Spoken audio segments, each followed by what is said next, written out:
শিৱ বাবাৰ মন্দিৰলৈ যাব জোৰোণৰ কাৰণে কামাখ্যা মন্দিৰৰ পৰা শিৱ মন্দিৰলৈ কামেশ্বৰ মন্দিৰলৈ তাত যাব। অম্বুবাচী মেলাৰ কথা बहुत विभिन्न देश विदेशत সকলোৱে জানে किंतु नमस्कार, मैं ध्रुव शर्मा और आज हम एक बहुत ही अच्छे कामाख्या के पुजारी माँ का शादी के बारे में बात करने चाहते हैं। और बहुत लोग नहीं जानता है ये कामाख्या माँ का शादी होता है। जो बहुत लोग खाली अम्बुबाची मेला के बारे में जानता है, लेकिन और जो बहुत कुछ फेस्टिवल होता है उधर बहुत लोगों को नहीं पता। तो इस बारे में आज हम लोग और अच्छा से जानेंगे। So today we will talk in Assamese. It's our regional language.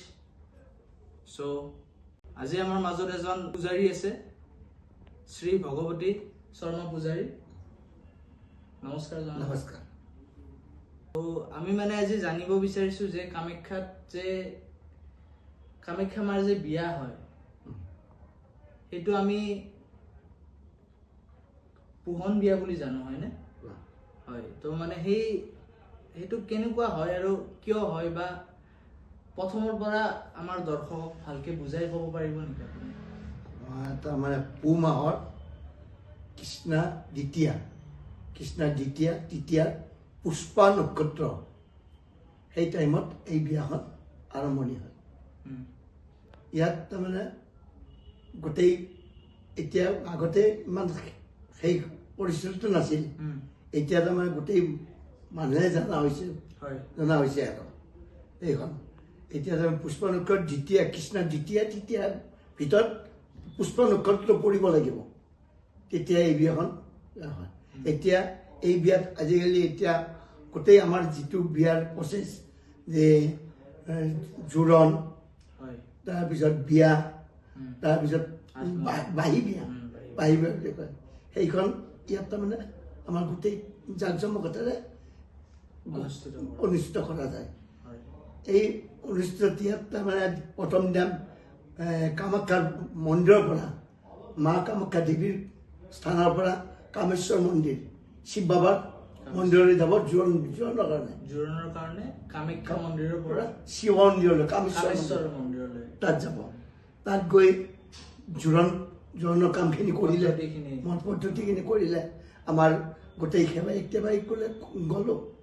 গৈ কিনে তাতে আমি জোৰোণৰ কামখিনি কৰি তাতে যিমান আই অতিথি যায় খোৱা চাহ, আমাৰ যেনেকৈ জোৰোণত চাহ মিঠাই এইবিলাক তামোল পাণ এইবিলাক যোগান ধৰা হয়, তেনেকুৱা পদ্ধতিৰে আমাৰ প্ৰথম দিনা জোৰোণ হয়। পিছৰ দিনা আপোনাৰ বিয়াত হ'ব আপোনাৰ কামেশ্বৰ মন্দিৰত পূজা হ'ব আমাৰ বাবা, আৰু কামেশ্বৰী মন্দিৰত পূজা হ'ব। প্ৰথম শ্ৰাদ্ধ খোৱা কাৰণে আমাৰ শ্ৰাদ্ধ হৈ যিৰকম বিয়া হয় তেনেকৈ মন্দিৰতো শ্ৰাদ্ধ খোৱা কাৰণে বিয়াটো হয়। এই বিয়াটোত তাৰমানে শ্ৰাদ্ধ, তাৰপিছত হোম যজ্ঞ গোটেইখিনি হ'ব। তাৰপিছত দৰা যেতিয়া ওলাই যায় কামাখ্যা মন্দিৰত, তাত গৈ মন্দিৰত আমাৰ যিটো নাট মন্দিৰ তাত গৈ বাবা স্থাপন কৰে।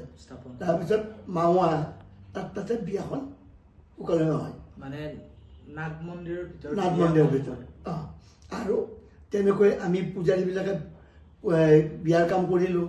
তাৰপিছত হোতা যিটো আছে তেওঁলোকে হোমটো পুৰিব।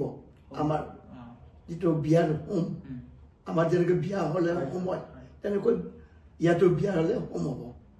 বাকী বাহিৰত এইবিলাক বাদ্য জ্বলি থাকিব, আয়োজন চলি নাম ধৰিব, বেংক পাৰ্টি চেংপাৰ্টি চবখিনি হ'ব। আৰু যিমান আই অতিথি আহিব 1000, 5000, 10000 সেইবিলাক সকলোৰে খোৱাৰ কাৰণে খোৱা লোৱাৰ ব্যৱস্থা কৰা হয়। তাৰমানে গোটেই মানুহে আহেতো বিয়াত যেনেকৈ আমাৰ ঘৰত খোৱাৰ লোৱাৰ ব্যৱস্থা কৰে তেনেকৈ ইয়াতো কৰে। মানে নাম টাম চব চাৰুপৰীয়া চলি থাকিব। তাৰপিছত হোম যজ্ঞ চলি থাকিব। বিয়া হোৱাৰ পিছত আমাৰ যিটো আখৈ তোলা বুলি কয়, হা, তেতিয়া বলি ঘৰৰ পিছফালে যিটো আমাৰ বেৰি বনায় তাত আখৈ তুলিব, তাত আখৈ ছিটাব। আখৈবোৰ কোনে তোলে? আখৈবিলাক তাৰমানে কি হলদিঘেৰৰ পৰা আহিব, ভঁৰালৰ ঘৰৰ পৰা আহিব সেই আহি যেতিয়া প্ৰদক্ষিণ কৰিব তেতিয়া মন্ত্ৰলৈ তেতিয়া আখৈবিলাক দি থাকিব সকলো মানুহে দিব পাৰে নহয় সিহঁতে দিব সকলোৱে প্ৰসাদ হিচাপত তুলিব লৈ ল'ব এনেকুৱা আৰু পূজাৰীখিনিয়ে দিয়া আখৈখিনি পূজাৰীখিনি নিদিয়ে তাৰমানে ভঁৰালিৰ পৰা ঘৰৰ পৰা তাৰমানে সিহঁতে চিটাই দিব বস্তুটো আৰু এই বিয়াখন মানে প্ৰথম পূজাৰী হেৰি কৰিলে পূজাখিনি কৰিলে কৰি দিয়াৰ পিছত চিটা আৰম্ভণি হয় এই বিয়াখন এনে প্ৰত্যেক বছৰে কিবা নিৰ্দিষ্ট সময় আছে পুহ মাহৰ কৃষ্ণা তৃতীয়া পুষ্যা নক্ষত্ৰ ইংৰাজী মাহৰ কেতিয়া হ'ব ইংৰাজী মাহ এইটো জানুৱাৰী পৰিব 4 তাৰিখ জানুৱাৰী পৰিব কেতিয়াবা ডিচেম্বৰৰ লাষ্টৰ দিনটো তেনেকুৱা হ'ব পাৰে তাৰমানে আমাৰ পুহ মাহৰ কৃষ্ণপক্ষ দ্বিতীয় তিথিতে হ'ব এইটো আৰু দ্বিতীয়াত যদি পুষ্যা নক্ষত্ৰ পৰে দ্বিতীয় দিনা হ'ব তৃতীয় দিনা পৰে তৃতীয় সেনেকুৱা মানে সেইটো কোনো নিৰ্দিষ্ট সেনেকুৱা ডেট আমাৰ তিথিমতে হয় তিথিমতে আৰু এই বিয়া তিয়া হ'ল খোৱা লোৱা হ'ল তাৰপিছত পিছদিনাখন বাঁহী বিয়া বুলি কয় যিটো আদা জাল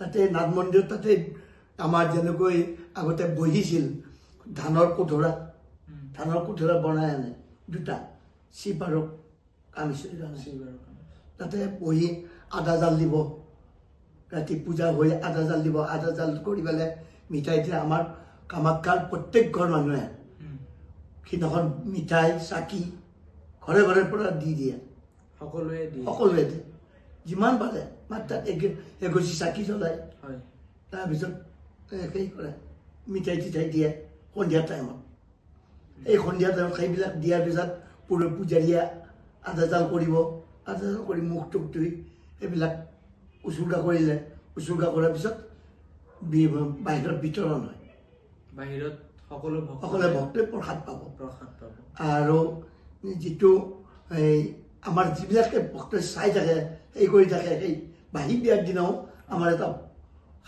সামান্য হিচাপত খোৱা লোৱাৰ ব্যৱস্থা কৰে পুৰি চব্জি এনেকৈ আৰু চোলা বতৰা এনেকৈ সেইবিলাক ব্যৱস্থা কৰে আৰু মানে মেইনলি বাঁহী বিয়াৰ পূজাত প্ৰথম প্ৰসাদ বিতৰণ কৰে সন্ধিয়া আৰু আপুনি যে ক'লে ভোগ বা কিবা আয়োজন কৰা সেইটো বাহিৰত সেইটো চলি থাকে যেনেকৈ আজি ভোগ ভাত চলি ভাত মাহ এইবিলাক ভাতবিলাক চলিব গোটেই পাব্লিক কাৰণে সেনেকৈ বাঁহী বিয়াৰ সন্ধিয়া টাইমতো তাৰমানে সেই মানুহখিনি যিখিনি থাকে সেইখিনি পুৰি চব্জি এনেকৈ মিঠাই চবকে খাব দিয়া হয় আৰু বহাই কিনে সেইটো আৰু এতিয়া এটা কথা জানিব খুজিম যে এই বিয়াখন কিমান বছৰ বহু বছৰ আগৰ পৰা হৈ আছে আমি মানে ক'ব নোৱাৰে কেতিয়াৰ পৰা হৈছে বহুত যুগ আগৰ পৰা এইবিলাক চলি আছে সেইকাৰণে আমাৰো এতিয়া চলাই আছে আৰু মানে এনে যদি আপুনি এটা কথা কয় যে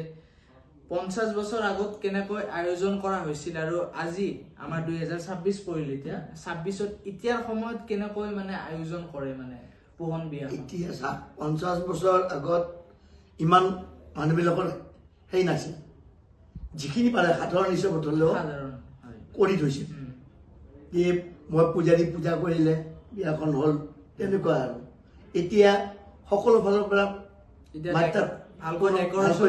ডেকৰেশ্যন হয় সকলোৱে জানে সেইবিলাক আহিলে যদি একো নোখোৱাই আমাৰ বিয়া বুলি ক'লে বেয়া লাগিব সেইকাৰণে এতিয়া মানে খোৱাৰ ব্যৱস্থাটো আজিকালি ভাল হৈছে আৰু আগতে হয়তো চাহ মিঠাই দিছে হয়তো তামোল পাণ দিছে এতিয়া তাৰমানে অকণমান সময়ৰ লগত বাঢ়ি আছে আৰু আগতে ঢোলটো বজাইছিল এতিয়া বেণ্ড পাৰ্টি নাম পাৰ্টি তিৰোতাৰ নাম পুৰুষৰ নাম এইবিলাক চব চলি থাকে